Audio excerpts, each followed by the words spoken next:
Hello students, जय Hind. Welcome to एडुटैप।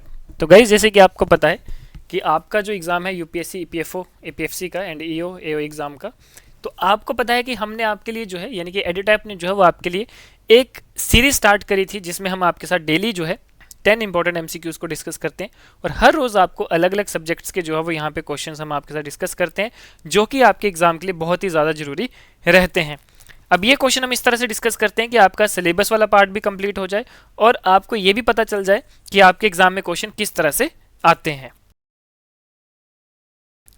इसी के लिए आज हमारा इंडियन इकोनॉमी का नेक्स्ट सेशन है। ऑलरेडी हमने काफ़ी चीज़ें जो है वो डिस्कस कर ली हैं, तो वैसे ही ये भी आपका रहेगा जो कि इकोनॉमिक प्लानिंग टॉपिक के ऊपर रहेगा। ठीक है, इसमें हम बात करेंगे इकोनॉमिक प्लानिंग से रिलेटेड जो भी आपके क्वेश्चंस हैं उनको डिस्कस करने की कोशिश करेंगे, जो भी आपके इंपॉर्टेंट क्वेश्चन है। और अगर आपके एग्जाम में क्वेश्चन आते हैं तो मोस्ट प्रोबेबली मोस्ट चांस है कि आपके यहाँ से क्वेश्चन ज़रूर जो है वो पूछे जाएंगे। इसलिए ये वीडियो जो है वो आप लास्ट तक ज़रूर देखें क्योंकि आपके एग्जाम के लिए बहुत ही ज़्यादा जरूरी जो है वो रहेगी। चलिए चलते हैं आज के हम फर्स्ट क्वेश्चन की तरफ।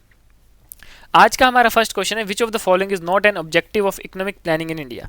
इसमें से कौन सा ऐसा ऑब्जेक्टिव नहीं है जो कि इकोनॉमिक प्लानिंग से रिलेटेड है इंडिया में। ठीक है, स्पेशली यहाँ पे बात की गई है इंडिया में। ठीक है, कि which of the following is not an objective of economic planning in India. तो बात करें जब हम अपने ऑप्शंस की, तो हमारे ऑप्शन है achieving rapid economic growth, reducing inequalities of economic income and wealth, C है encouraging complete laissez faire policies, D है इंश्योरिंग फुल एम्प्लॉयमेंट अपॉर्चुनिटीज। तो ये चार ऑप्शंस जो है वो आपको गिवन है, आपने बताना है कौन सा ऑप्शन जो है वो आपका करेक्ट है। तो अगर हम बात करें आपके सही आंसर की, वो है ऑप्शन सी, यानी कि encouraging complete laissez faire policies. कि अगर हम बात करें, देखिए इकोनॉमिक प्लानिंग इन इंडिया की, तो इसका मेन एम क्या रहता है, इकोनॉमिक ग्रोथ से related, reducing income disparities, achieving full employment, ये जो है वो मेन गोल रहते हैं इकोनॉमिक प्लानिंग के। कंप्लीट लेजेस फेयर पॉलिसीज जो है that contradict the concept of economic planning which involves government intervention. ठीक है, कि यहाँ पे जो है वो गवर्नमेंट की इंटरवेंशन होती है, तो इसको जो है वो हम यहाँ से अलग रखते हैं। दैट्स वाई आपका ऑप्शन सी जो है that is not an objective of economic planning. ठीक है, बात करते हैं क्वेश्चन नंबर सेकंड की। क्वेश्चन सेकंड है, economic planning is generally associated with which of the following types of economy. कि इकोनॉमिक प्लानिंग की अगर हम बात करें तो ये कौन सी ऐसी टाइप ऑफ इकोनॉमी से जो है वो रिलेट करता है, जनरली जो है वो एसोसिएटेड है। तो अगर हम बात करें आपके ऑप्शंस की, ऑप्शन ए है pure market economy, option B है मिक्स्ड इकोनॉमी, सी है ट्रेडिशनल इकोनॉमी, डी है गिफ्ट इकोनॉमी। तो ये चार ऑप्शन जो है वो आपको गिवन है और बताना है कौन सा ऑप्शन जो है वो आपका सही है कि इकोनॉमिक प्लानिंग जो है वो जनरली कौन सी ऐसी टाइप ऑफ इकोनॉमी के साथ जो है वो एसोसिएटेड रहता है। तो अगर हम बात करें आपके सही ऑप्शन की, तो सही ऑप्शन है ऑप्शन बी, यानी कि मिक्स्ड इकोनॉमी। तो मिक्स्ड इकोनॉमी जो है वो आपका बिल्कुल करेक्ट ऑप्शन रहेगा। बात करते हैं क्वेश्चन नंबर थर्ड की। क्वेश्चन थर्ड है, consider the following statements regarding economic planning. अब यहाँ पे आपको स्टेटमेंट्स गिवन है, तीन स्टेटमेंट गिवन है, आपने बताना है इकोनॉमिक प्लानिंग से रिलेटेड कौन सी स्टेटमेंट जो है वो आपकी बिल्कुल करेक्ट रहेगी। फर्स्ट स्टेटमेंट है कि economic planning refers to the allocation of resources by the government to achieve specific economic objectives within a set time frame.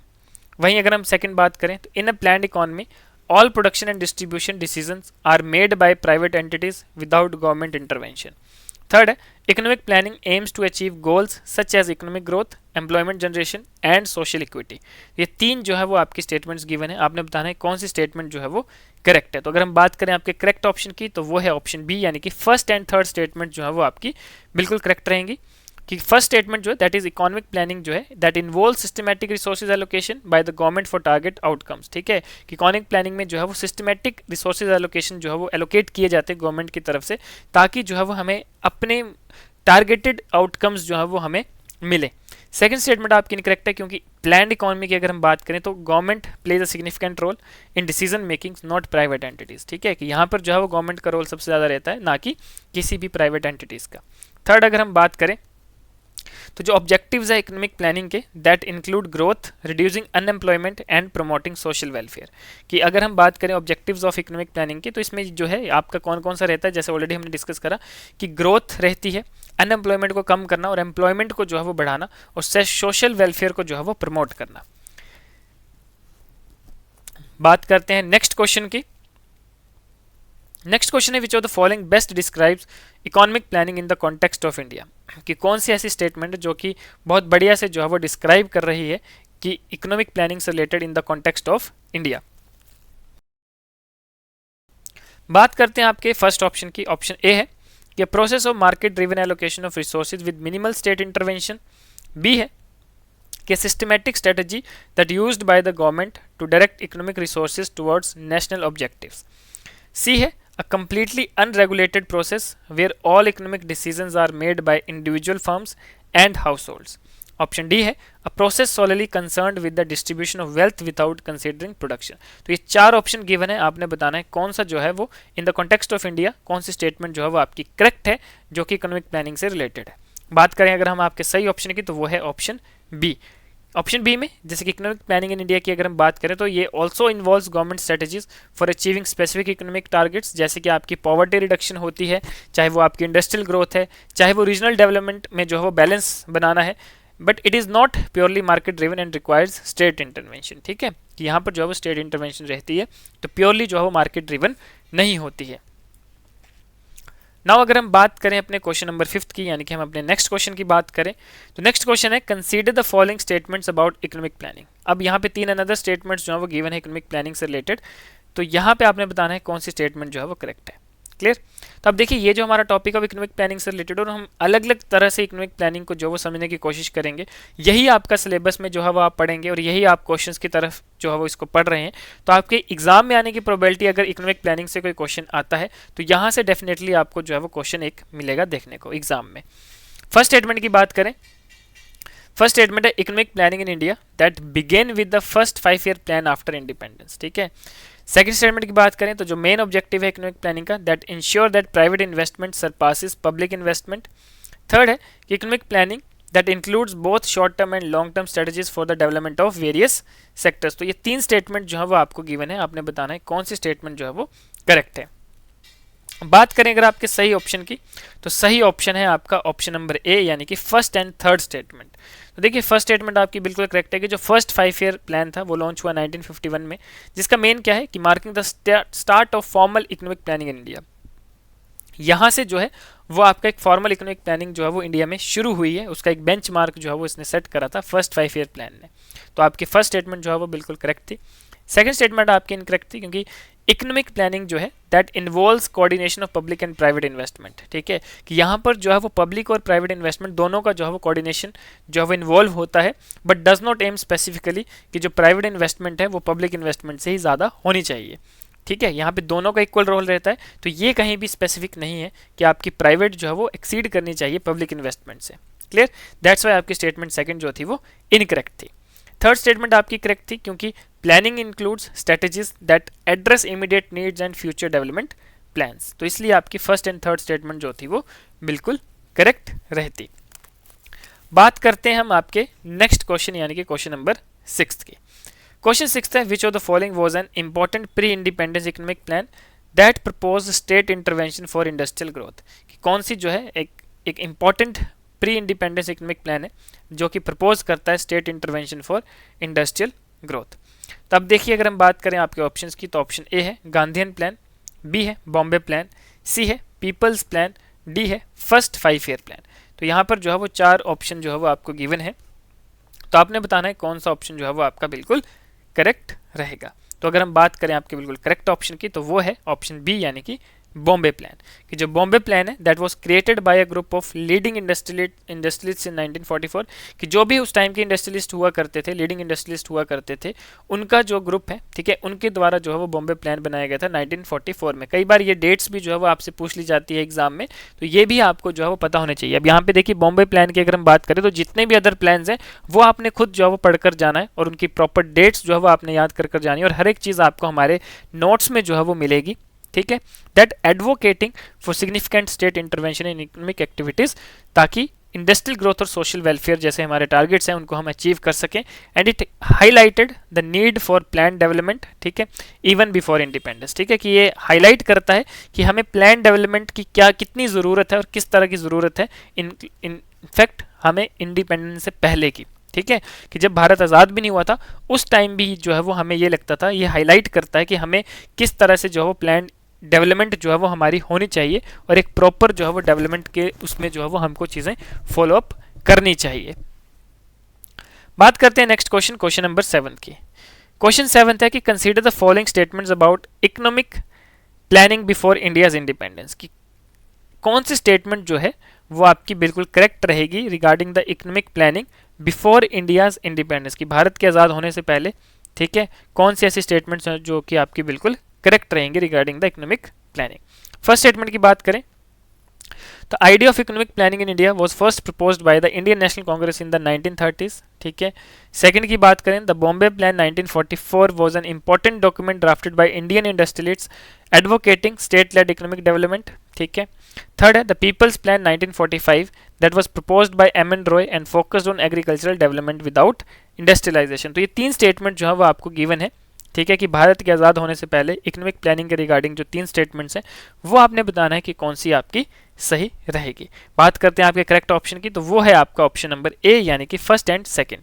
तो फर्स्ट एंड सेकंड स्टेटमेंट जो है वो आपकी बिल्कुल करेक्ट है। कि फर्स्ट स्टेटमेंट क्या है कि जो कंसेप्ट है प्लानिंग का that was discussed by the Indian National Congress and other leaders in the 1930s। Second statement आपकी करेक्ट है क्योंकि जो बॉम्बे प्लान है that was a significant proposal by industrialists like JRD Tata, GD Birla suggesting the importance of state intervention in economic development, ठीक है। तो ये दो स्टेटमेंट आपकी करेक्ट है।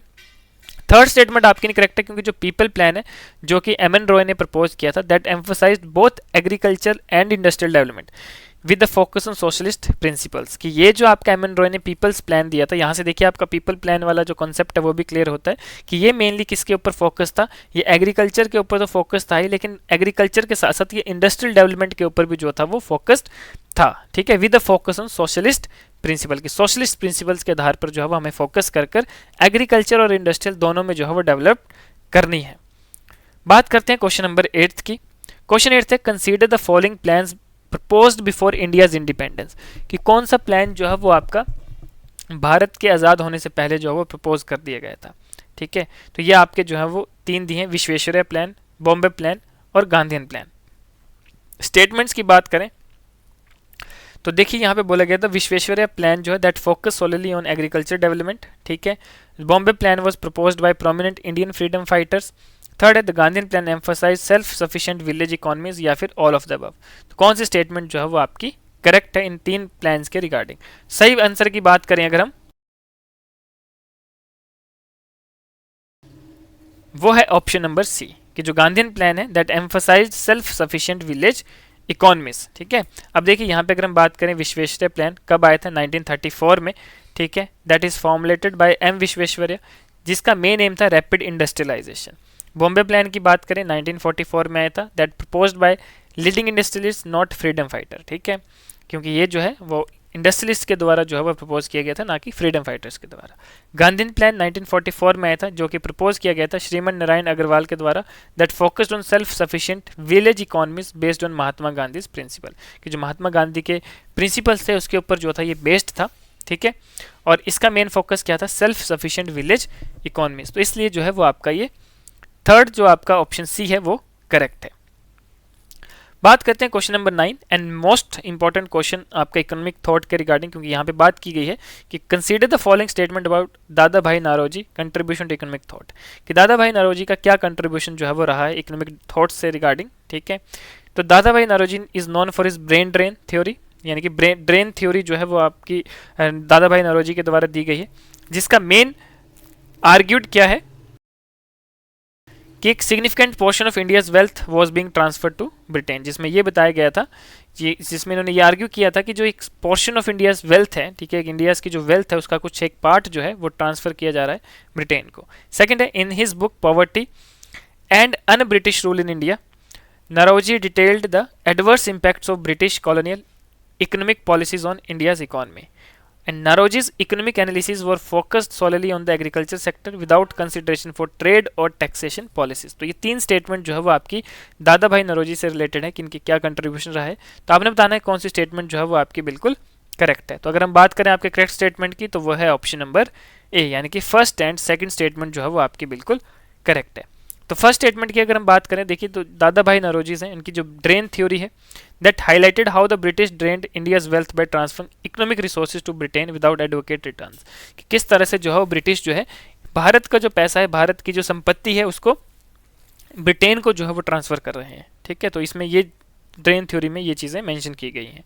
सेकंड कि जिनकी पॉवर्टी वाली बुक है poverty and un British rule in India, ठीक है, that provide evidence and analysis of how British policies impoverished India. ठीक है, तो ये स्टेटमेंट, दो स्टेटमेंट जो है वो आपकी करेक्ट है। थर्ड स्टेटमेंट आपकी नहीं करेक्ट है बिकॉज जो नारोजीज एनालिसिस है दैट इंक्लूडेड वेरियस एस्पेक्ट्स, जैसे कि आपके टैक्सेशन है, ट्रेड है, and the impact on different sectors not just agriculture. ठीक है, कि ये जो आपकी नारोजीज की एनालिसिस थी, ठीक है, इसमें वेरियस एस्पेक्ट्स जो थे वो गिवन थे, जैसे कि आपके टैक्सेशन के ऊपर था, ट्रेड के ऊपर था, या फिर जो डिफरेंट सेक्टर्स के ऊपर इम्पैक्ट पड़ रहे हैं उन सब के ऊपर जो है वो उन्होंने एनालिसिस करी हुई थी, ना कि सिर्फ एग्रीकल्चर के ऊपर। तो ये तीन चीज़ें, तीन स्टेटमेंट, यहाँ से क्वेश्चन डेफिनेटली आपके लिए अगर इस टॉपिक से आता है तो यहाँ से ज़रूर जो है वो एक स्टेटमेंट आपको गिवन होगी। तो ये जो है वो आपने अच्छे से पढ़ना है। बात करते हैं आज के 10th क्वेश्चन की, लास्ट क्वेश्चन की, और बोला गया है कि which of the following best describes the Sarvodaya plan, कि कौन सी ऐसी स्टेटमेंट है जो कि बेस्ट सुटेबल है, बेस्ट डिस्क्राइब कर रही है सर्वोदय प्लान को, जो आपके सर्वोदय प्लान आया था। तो ऑप्शन ए की बात करें तो यहाँ पे है कि plan aimed solely at the industrial growth of urban centres. ठीक है, कि एक प्लान है जिसका मेन एम क्या है, इंडस्ट्रियल ग्रोथ जो ऑफ अर्बन सेंटर्स। सेकंड है a plan inspired by Jayaprakash Narayan and based on the ideas of Mahatma Gandhi and Vinoba Bhave. ठीक है, तो ये दो आपके स्टेटमेंट है। थर्ड है plan that disregarded agricultural development and focused only on heavy industries. Fourth है a plan proposed by Indian industrialist for post independence economic policies. तो ये चार स्टेटमेंट जो है वो आपको गिवन है, आपने बताना है कौन सा ऑप्शन जो है वो आपका करेक्ट है। तो सर्वोदय प्लान की जब हम बात करते हैं तो ऑप्शन बी जो है वो आपका बिल्कुल करेक्ट है, कि जो सर्वोदय प्लान है जो कि प्रपोज किया था जयप्रकाश नारायण ने, कब किया था, 1950 में, ये भी आपको पता होना चाहिए, जो कि इंस्पायर्ड थे by the philosophies of Mahatma Gandhi and Vinoba भावे। और इनका मेन फोकस जो था that is on holistic development and aimed at uplifting all section of society. ठीक है, कि हर एक सोसाइटी की जितनी भी सेक्शंस हैं उनको अपलिफ्ट करना, प्रमोट करना self reliant and decentralised economic models को। तो ये जो था वो हमारे 10 क्वेश्चन थे आज इस टॉपिक से रिलेटेड, जो कि बहुत ही ज़्यादा इंपॉर्टेंट थे।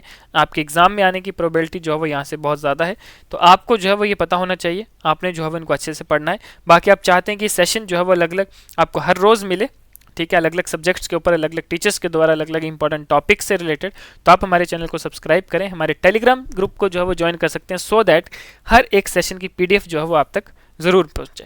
तो गाइज आज के लिए इतना ही, मिलते हैं नेक्स्ट सेशन में, तब तक के लिए धन्यवाद, जय हिंद।